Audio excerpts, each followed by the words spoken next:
एक ऐसा ग्रह जिसकी दृष्टि से देवता भी डरते हैं।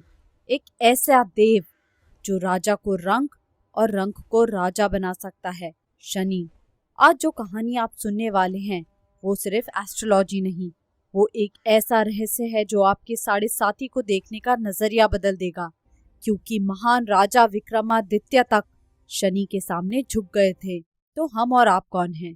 और सबसे बड़ा सवाल, क्या शनि दुख देते हैं या दुख के रूप में वरदान देते हैं? आज हम इस वीडियो के माध्यम से समझेंगे। चैप्टर 1, शनि देवता का जन्म। शनि को लोग सिर्फ दुख का देवता समझते हैं, लेकिन उनका जन्म ही तपस्या और न्याय का प्रतीक था। सूर्य देव और माता छाया से जन्मे थे शनि देव। कथा कहती है कि जब माता छाया के गर्भ में शनि देव थे, तब माता छाया ने शिव जी की कठोर तपस्या करी और गर्भ में शनि होने के कारण शनि का रंग काला पड़ गया और इसीलिए उनकी दृष्टि भी इतनी इंटेंस है। जब शनि देव ने पहली बार आंखें खोली, तब सूर्य को ग्रहण लगा दिया। यहाँ से लोगों को लगा कि शनि की दृष्टि विनाशकारी है, लेकिन सच क्या है? सच है कि उनकी दृष्टि केवल भ्रम को तोड़ती है। चैप्टर 2, क्यों शनि न्याय के देवता हैं? बाकी सारे ग्रह फल देते हैं, लेकिन शनि हिसाब करते हैं। जैसे कर्म बोए हैं वैसे ही फल कटवाते हैं, इसीलिए उनका नाम भी कर्म फल दाता पड़ा। शनि डीले कर सकते हैं, लेकिन डिनाय नहीं करते। परीक्षा तो लेते हैं, लेकिन अन्याय नहीं करते। चैप्टर 3 पे चलते हैं और सुनते हैं वो अनसुनी अनकही कहानी जो है विक्रमादित्य के अहंकार से जुड़ी। ये वो कथा है जो 7.5 से गुजरने वाले हर मनुष्य को सुननी और समझनी चाहिए। एक बार सारे नवग्रहों में विवाद हुआ कि सबसे महान कौन है, और न्याय के लिए ये सारे ग्रह राजा विक्रमादित्य के पास पहुंचे। राजा ने सारे नवग्रहों को अपनी अपनी प्रवृत्ति अनुसार सिंहासन दिए। सभी आसन अलग अलग धातुओं के बने थे, सोना, चांदी, तांबा, लोहा। और इन सारे आसनों में सबसे नीचे लोहे का आसन शनि देव को दिया। शनि चुप रहे, लेकिन बोले, राजन, तुमने मुझे सबसे नीचा माना है। समय आने पर मैं तुम्हें दिखाऊंगा।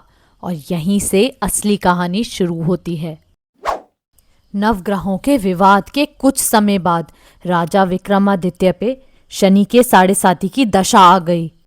एक दिन राजा घोड़ा खरीदने के लिए बाहर गए। घोड़ा उन्हें जंगल ले गया। राजा रास्ता भटक गए और उन्हें लोगों ने चोर समझ लिया। चोर समझ के लोगों ने उनके हाथ और पैर काट दिए। सोचिए, वो राजा जिसके पैरों में सारी दुनिया झुकती थी, अब वो भीख मांगने लगा। क्या ये सब 7.5 का प्रकोप था या फिर कुछ और? कथा आगे कहती है, विक्रमादित्य एक तेल पीसने वाले के घर में चक्की घुमाने लगे। राजा चक्की घुमा रहे थे और हर चक्कर के साथ उनका अहंकार टूट रहा था। एक रात राजा ने आसमान में देखकर कहा, हे शनिदेव, अब समझ में आया, आप दंड नहीं दे रहे, मुझे जगा रहे हैं। और यही है 7.5 का टर्निंग पॉइंट, जब रेजिस्टेंस सरेंडर बन जाता है।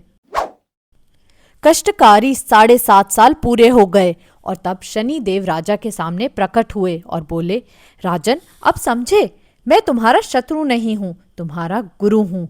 और फिर एक एक करके शनि देव ने राजा को सब कुछ लौटा दिया, उनका राज्य, सम्मान और उनकी सारी शक्ति। लेकिन अब विक्रमादित्य बदल चुके थे। पहले वे एक आम राजा थे, पर अब वो बन गए थे महाज्ञानी, महाप्रतापी सम्राट। और यही है असली 7.5 का रहस्य। पहले लोहा बनाती है, फिर आग देती है और फिर उस ताप से तलवार बनाती है। Initially loss, humiliation, breakdown and then rise. Exactly the Vikramaditya pattern.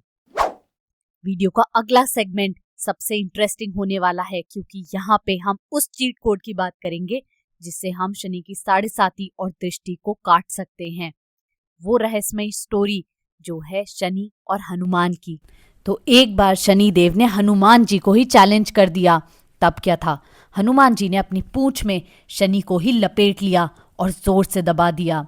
Shani दुखी होकर बोले, मुझे छोड़ दीजिए हनुमान। और तब हनुमान बोले, जो राम भक्त हो उस पर तुम्हारी कठोर दृष्टि नहीं चलेगी। और तभी से ये कहा गया कि हनुमान भक्ति शनि को शांत करती है, इसीलिए शनि के समय हनुमान उपासना पावरफुल मानी गई है। मॉडर्न कॉन्टेक्स्ट में शनि के साढ़े साती को 3 फेजेस में समझने की कोशिश करते हैं through the Vikramaditya story. Phase number 1 of साढ़े साती, when everything starts falling, job loss, money issues, relationship cracks, like Raja Vikramaditya lost his kingdom. Phase 2, the darkest trial, isolation, pain, identity collapse, like Raja Vikramaditya had at the oil mill.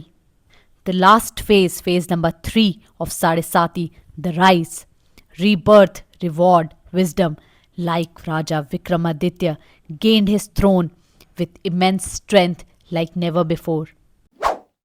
दिमाग में ये सवाल आना बिल्कुल natural और logical है, that why Shani first takes away. और इसका जवाब ये है क्योंकि जो झूठ है वो बचना नहीं चाहिए, और शनि पहले इल्यूजन्स को ही तोड़ते हैं और फिर सच की स्ट्रॉन्ग फाउंडेशन बनाते हैं। और आपकी लाइफ में भी अगर अभी यानी साढ़े साती के दौरान कोलैप्सेस हो रहे हों तो हो सकता है कि ये शनि का ही रिकंस्ट्रक्शन चल रहा है। इसीलिए चाहे कुछ भी हो जाए आप हार मत मानिए। वीडियो को एंड करते हैं शनि के सीक्रेट को जान के। तो शनि का असली मंत्र है क्या? वो है discipline, humility, service, patience, responsibility. और जो ये सीख गया शनि उसका दुश्मन नहीं रहता। तो अगर आप भी शनि की साढ़े साती से गुजर रहे हो तो ये ज़रूर याद रखो कि राजा विक्रमादित्य तक इस अग्नि से गुजरे थे और उस अग्नि ने उन्हें जलाया नहीं बल्कि खरा सोना बना दिया था। और शनि आपकी लाइफ बर्बाद नहीं कर रहे हैं बल्कि गुरु बन के उसे रिफाइन करने आए हैं। और मे बी आपका राज्याभिषेक भी इसी सफरिंग के बाद लिखा हो। और अगर आप वीडियो में यहाँ तक बने रहे हैं और ये मानते हैं कि शनि दंड नहीं बल्कि न्याय देते हैं तो कमेंट में ज़रूर लिखें जय शनि देव। और अगर आप साढ़े साती से गुजर रहे हो तो लिखो मैं डरूंगा नहीं या मैं डरूंगी नहीं। And always remember, Shani takes away what you cannot carry into your true destiny. Shani की साढ़े साती चुनौतियां लाती हैं, लेकिन महामृत्युंजय मंत्र का नित्य जाप करने से शांति मिलती है।